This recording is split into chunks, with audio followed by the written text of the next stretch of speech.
Hi guys, I am here with your Bible reading. I hope you guys are having a good day.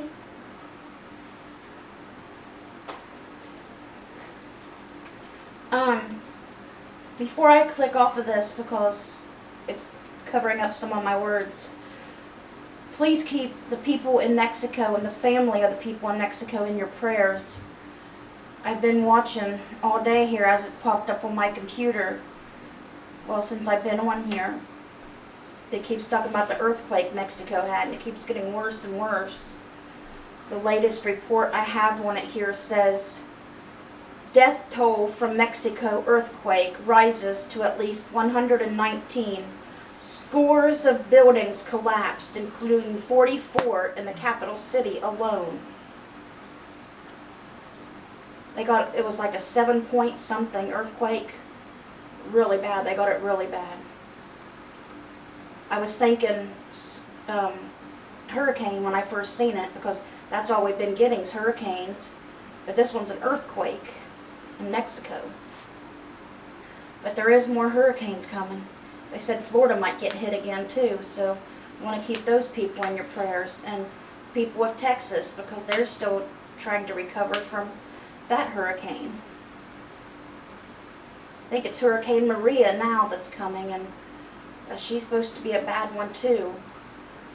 When she's going to hit Puerto Rico or wherever it said she was going to hit yesterday, I can't remember. It was one of the the islands, and they said it was going to be really bad.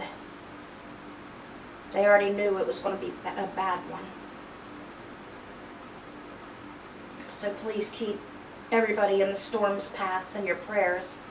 It said we haven't had a 70% chance of thunderstorms today here, but we've not got no rain yet. A couple of towns close to us have both got rain, but us stuck in the middle here, we haven't got none. But of course our storms compare nothing to what these are. I'm just saying that we're supposed to have thunderstorms today, and we haven't got none. 70% chance is a pretty good chance, but we ain't had none yet. And it's 8 o'clock tonight. Alright, we got a short reading today.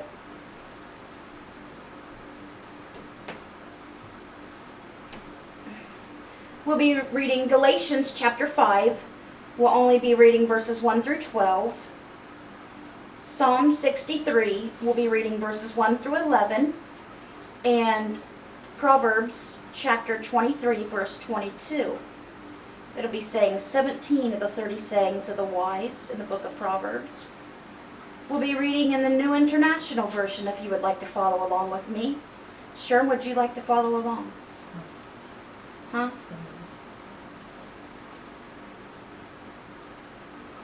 Well, you know what Nancy says to that.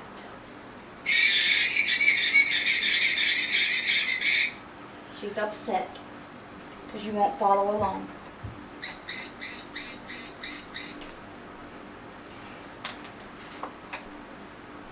You know how Sherm's always oinking his pig at me? I have one of my own now. Hey Sherm, look.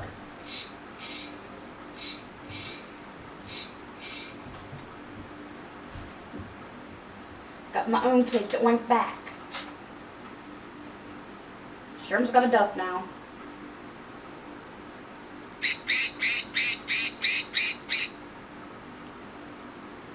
I gave him a lion too, so. The duck was my favorite and I gave it to him. He should be very honored. I love that little duck. Alright, so we're going to get started. It's called Quackers. Quackers? His name is Quackers.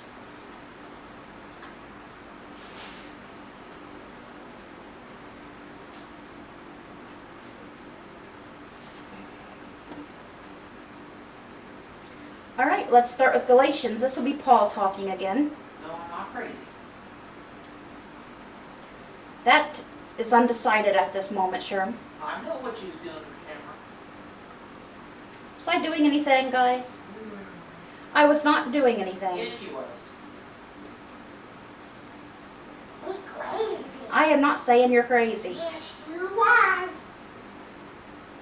Crazy. You did it again. No, I didn't. Yeah. Okay, we're getting started now. Crackers.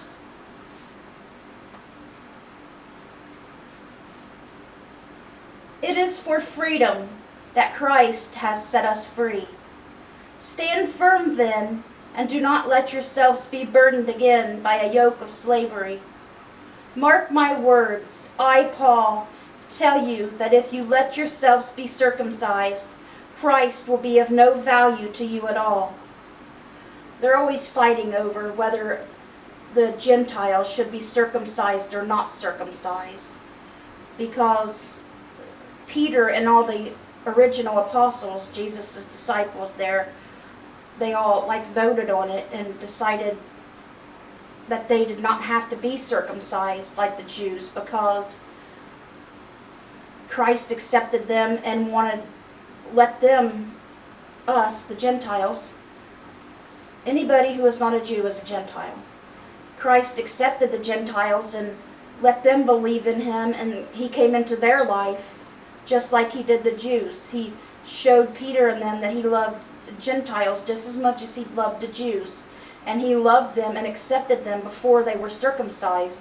So Peter and the other apostles were saying that since Christ accepted them before they were circumcised, you don't have to be circumcised. You are accepted because you have Jesus, not whether you're circumcised or not.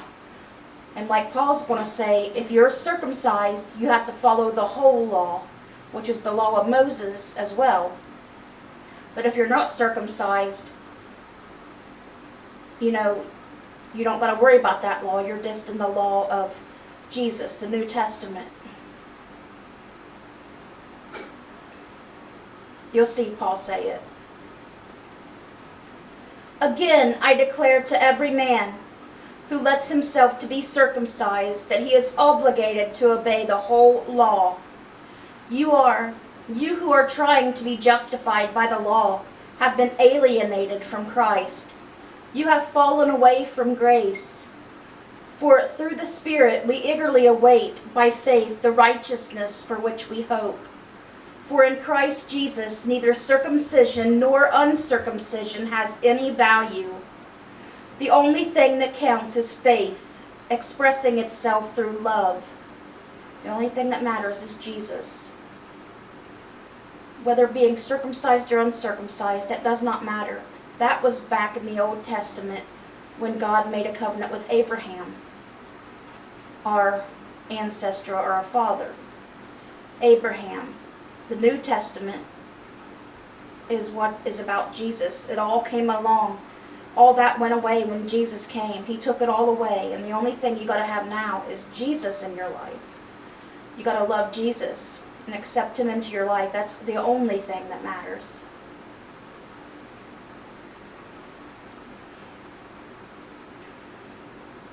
And of course you got to mean it and do right, because God and Jesus know what's in your hearts and what's in your minds.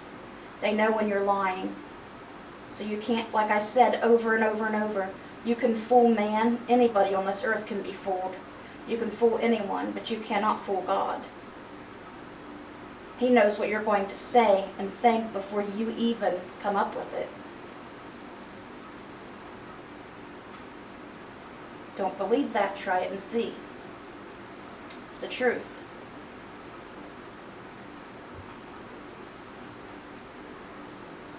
You are running a good race. Who cut in on you to keep you from obeying the truth?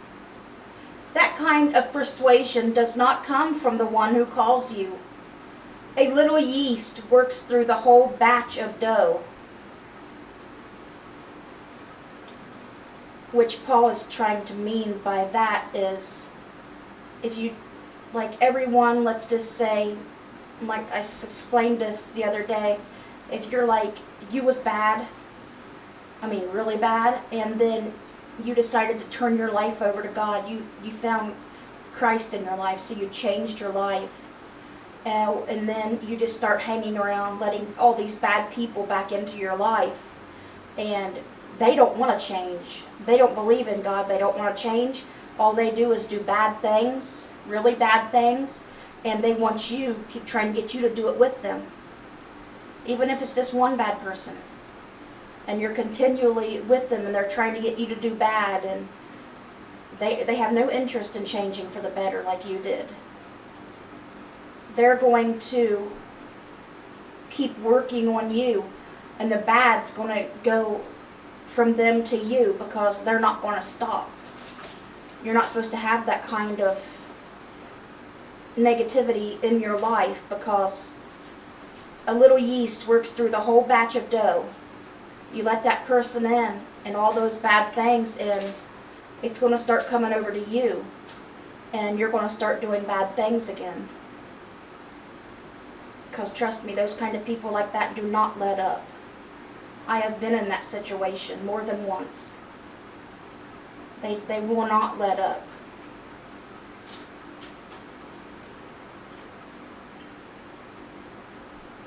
I am confident in the Lord that you will take no other view. The one who is throwing you into confusion, whoever that may be, will have to pay the penalty. Brothers and sisters, in that case, the offense of the cross has been abolished. As for those agitators, I wish they would go the whole way and emasculate themselves. Paul was very upset. Is very upset, going through the same thing over and over and over with the same people, trying to explain to them that what matters and what doesn't. He's trying to explain to them that Jesus is all that matters. Love is all that matters. And they just keep going back, trying to believe other things and fighting amongst themselves. It's like, when are you going to understand? I wished you would go and do that, so you would have to follow the whole law. Paul was getting very upset. But wouldn't you get upset as well? Telling the same person the same thing over and over and over. And just when you think they got it, that they understood that Jesus is all that matters, they start fighting amongst themselves about whether circumcision matters or not. After they've been told over and over. Paul was angry at this time. Okay, so that's where we're going to stop with Galatians today. Now we're going to read Psalm 63, another beautiful Psalm of David, when he was in the desert of Judah. You know I love David's Psalms. They are so, so beautiful. And this one, sadly, is only a short one. It's only got 11 verses. There's a lot shorter than this, but I like the long ones because it gives me more of David's beautiful Psalms to read. Okay, so let's read Psalm 63, 1 through 11. You, God, are my God. Earnestly I seek you. I thirst for you. My whole being longs for you, in a dry and parched land where there is no water. I have seen you in the sanctuary and behind your power and your glory. Because your love is better than life, my lips will glorify you. I will praise you as long as I live. And in your name I will lift up my hands. I will be fully satisfied as with the richest of foods. With singing lips, my mouth will praise you. On my bed, I remember you. I think of you through the watches of the night. Because you are my help, I sing in the shadow of your wings. I cling to you. Your right hand upholds me. Those who want to kill me will be destroyed. They will go down to the depths of the earth. They will be given over to the sword and become food for jackals. But the king will rejoice in God. All who swear by God will glory in him, while the mouths of liars will be silenced. And that was Psalm 63, verses 1 through 11. A beautiful Psalm of David when he was in the desert of Judah. And lastly, for our Bible reading today, we're going to read saying 17 of the 30 sayings of the wise. And that will be Proverbs chapter 23, verse 22. Listen to your father who gave you life, and do not despise your mother when she is old.